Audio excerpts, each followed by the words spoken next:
Hello and hi everybody, we're back with another video. Now this time we're doing another microphone video. This one is titled Baker Mayfield Exposed the Las Vegas Raiders on National TV. I mean, I saw what happened on Thursday night. I didn't see the actual games. It was on Amazon Prime, and we don't have Amazon Prime, so we didn't see the game. But I was looking at the stats. I saw the results. The Raiders end up losing after they choked a 13-3 lead. It was fucking hilarious, dude. Fucking hilarious. And this was literally Baker Mayfield's first game with the Rams. And yeah, it's crazy. It's crazy. He barely even knew his teammates and he won the game.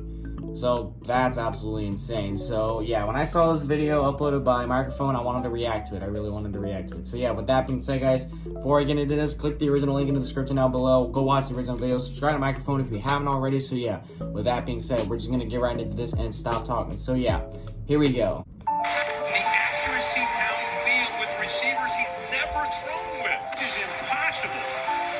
They go 98 yards. There he is again. I'm not a You big get the headbutt, I don't know theorist, why. but games like last night literally make me feel like the NFL is scripted sometimes, just based upon what we were seeing and how we were watching it unravel. There was a point where I was a little skeptical about what was going on because you could not have written a better game for Thursday Night Football. For Yeah, I'm both just like, what the sides, hell's this has going on? severe implications, and for one human in particular, this completely alters the course of his career. Before we get to the content, make sure you drop a like, subscribe, and turn on our notifications to help the channel grow. I'm going to be posting additional picks this week, my prize picks, on my Instagram story if you guys are interested in that. And if you haven't signed up, a link to that's in the I remember saying this like 2 years ago in the NFL. I said, this season's fucking weird. Next season, wow, this season's more weirder than the last season. Now, this year, 100% more weirder than the last two seasons combined. It's crazy. description down below. Now that we get all of that out of the way, Break.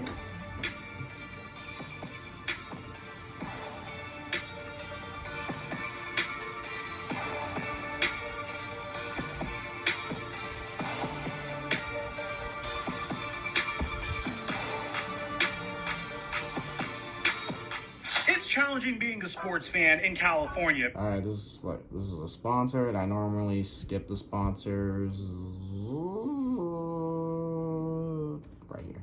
What's going on, everybody? My apologies for not being able to bring this to you guys immediately. Following the game on Thursday Night Football, we've had a lot of content recently, and I took last night for myself to rest a little bit. But the Baker Mayfield saga is clearly a storyline that we've been following very, very closely on this channel this year. I mean, to a nauseating degree to some of my subscribers. And honestly, it's been one of the most fun stories that I've ever had the opportunity to cover. When you go all the way back to last year, when Baker Mayfield began this very unusual journey, starting with Odell Beckham Jr.'s dad calling him out, OBJ would eventually get released as a result of Baker Mayfield not targeting him enough. You also have the fact that Baker Mayfield had a torn labrum and was trying to be the hero for the Cleveland Browns playing through it last year, but unfortunately he did not look like a good quarterback while he was playing through that torn labrum. That Yeah, he didn't led look to good the at all. Browns deciding that, hey, we decided to select this man with the #1 overall pick, but we're gonna move on from him for Deshaun Watson. Deshaun Watson.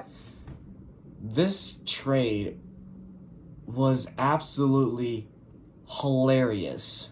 The Deshaun Watson trade. I am still laughing to this day about it. They're paying this man $230 million for what? Doing 100 yards a game? Getting massage every time? It's fucking hilarious, dude. They trade for this guy? Yeah, like I was seeing on like Twitter, Instagram that Baker Mayfield was pissed. He was pissed. It seemed like he was pissed. He was like, no, hell no.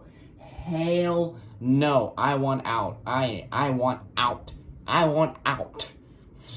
It was crazy. Originally rejected the Cleveland Browns, but the Browns were so hell-bent on getting an upgrade at the quarterback position that in addition to offering a 2022, 2023, and 2024 first-round pick, in addition to a third-round pick in 2022 and a fourth-round pick in 2024, they offered Deshaun Watson a fully guaranteed $240 million contract. That's how much the Browns wanted to upgrade from Baker Mayfield. This insulted Baker Mayfield. I mean, the moment they started contacting each other, it insulted Baker Mayfield. Mayfield, and he posted a very hearty farewell to his Instagram page. A couple months later, Baker Mayfield made it known that he felt betrayed, and as a result, the Browns traded him to the Carolina Panthers for a conditional 4th-round pick. But we all know that would eventually turn into a 5th-round pick because Baker Mayfield would not succeed with the Carolina Panthers. Yeah, he looked like absolute dog shit. But that was also a really bad situation for him, considering how Matt Rule was on the hot seat from the very beginning, how he was fired a few weeks into the season, how an interim head coach took over for Matt Rule after Baker Mayfield had a few moments to finally sit down with the playbook, and then Baker Mayfield just turning out horrible game after horrible game, and then there being additional pressure on Baker where if he played horrifically, he'd get benched for Sam Darnold or PJ Walker. Eventually, the Panthers decided, hey, we're gonna cut ties with Baker Mayfield because once he plays 70% of his snaps, we're gonna have to go with a 4th-round pick for this guy instead of a 5th. We've seen enough. This guy's not our savior. Let's cut him. The LA Rams were 3rd on the waiver wire when Baker Mayfield hit the waiver wire. Matthew Stafford was injured, and they didn't necessarily have much to play for at this point because the Detroit Lions held their 1st-round draft pick this year, and currently, well, as of last week, that was good enough to be the 4th overall pick in the NFL draft. So you might as well take a chance on Baker Mayfield and see what would happen if Baker was Matthew Stafford's backup. I mean, after all, Matthew Stafford is getting up there in age. There's been rumors about his injuries going all the way back to the offseason. He clearly didn't look like himself very much this year, and he's currently in his early 30s. Yes, he is technically 10 years younger than Tom Brady, but you really don't know how much football Matthew Stafford really has in him, especially after winning a Super Bowl, especially after making a ton of money. And although he did recently get signed to a contract extension, it's a good idea to have a high-end contingency plan. There's no doubt in my mind, Baker Mayfield needs the Rams. The Rams would like Baker Mayfield, but they don't necessarily need Baker Mayfield. But their union was something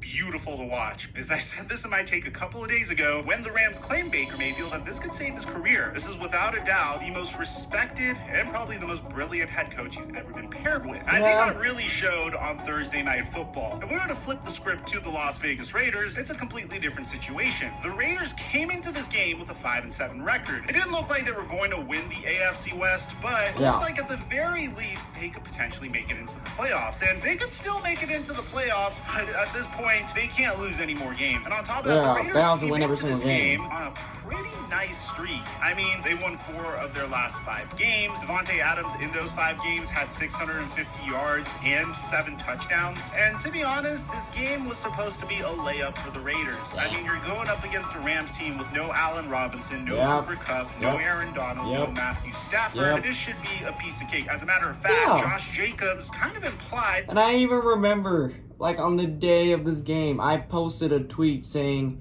I picked the Raiders to win over the Rams.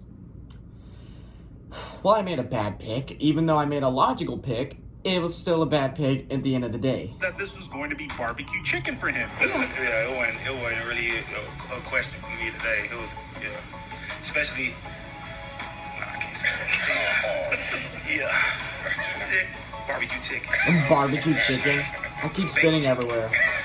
Clearly, coming into this game, if you were a betting man, the Raiders were going to be a pretty safe bet. And once again, like we've seen in I don't bet, but still. The Raiders got out to a double-digit lead versus the Los Angeles Rams at the very beginning. The Rams just looked completely lost out there, and rightfully so. Baker Mayfield was literally a Ram for less than 48 hours before finally taking snaps on national television for the Los Angeles Rams. And then something happened in the 4th quarter. Baker Mayfield was able to drive the LA Rams down and cut the lead to 6. Now the Raiders would get the ball back, but the Rams would stop the Raiders once again, which would give Baker Mayfield a little bit under 2 minutes left to potentially lead the Rams in a game-winning drive. The moment the Rams got the ball back with under 2 minutes left, with Baker Mayfield under center versus the Raiders, that's when I began to think, damn, this is scripted. As a matter of fact, I tweeted it out in the middle of the game. Baker Mayfield is actually leading a game-winning drive on national television against the Las Vegas Raiders, who are notorious for choking double-digit leads while only being a Ram for under 48 hours. I mean, it was like poetry in motion. It was like you were truly watching a great moment in NFL history unfold, and I was convinced it was going to happen. We're talking about a team that lost to an ESPN analyst that called out how bad their team was within 2 weeks prior to taking the Colts job, and now they're losing to Baker Mayfield, who was LA Rams for under 2 days. Now, Baker Mayfield would have a phenomenal game-winning drive with the Rams that would feature an unsportsmanlike penalty from defensive tackle Jerry Tillery and another major penalty as well, resulting in a game-winning touchdown from Baker Mayfield to Van Jefferson for the LA Rams to win the game. And this is where it gets even more embarrassing. I mean, Baker made sure that the whole world knew how little time he had to be a Ram. First, he bet on himself and immediately booked a flight to LA the moment he hit waivers because he was convinced that he was going to become a Ram. And he even said it in this interview. I took a gamble. I booked a flight before the waiver wire was through. Wow. And then, of course, Sean McVay would give Baker Mayfield the game ball for a phenomenal game by Baker. Yeah. Be able to come in here I saw this clip. Ago and help lead us to a victory. See you guys on Monday. Baker Mayfield. Yeah, this was crazy. Look how hype he is. Look how hype he I think is. what's even more phenomenal is if you compare the stats of Baker Mayfield with 2 days to prepare in his debut for the Los Angeles Rams, he went 22 for 35, 230 passing yards, 1 touchdown, a 91.4 rating. That's crazy. Without a doubt his best game of this season so far. And then you also mentioned the fact that his best receivers were Ben Skoranek and Tutu Atwell and Van Jefferson. Without a doubt, not the top wide receivers that the LA Rams went into the season with. And then you have to understand how really remarkable this feat is. Things like this make me think that the NFL is scripted sometimes. It's not something I truly believe, but I'm just trying to say this is like a fairy tale. And then you compare it to Derek Carr, and it looks really bad. Derek Carr has been a Las Vegas Raider for the past 8 years. The Raiders have never given up on him. I don't think the Raiders should ever give up on him. He had Devontae Adams, he had Mac Hollins. Yeah, he didn't have Darren Waller, he had Foster Moreau, but he also had Josh Jacobs, who literally called the Rams barbecue chicken before this game. And he went 11 for 20 for 137 passing yards, 0 touchdowns, 2 interceptions, and a 36.9 rating. Oh, man. I mean, at that point, Baker I know there's a Mayfield lot of Derek Carr outplayed stands. And to be honest, I don't think Derek Carr is so horrible that you need to move on from him, but this game is definitely on him. I mean, you still had Devontae Adams. You still had all your top receivers. Josh. Like, how the hell do you have all these weapons, but then again, you still play like shit?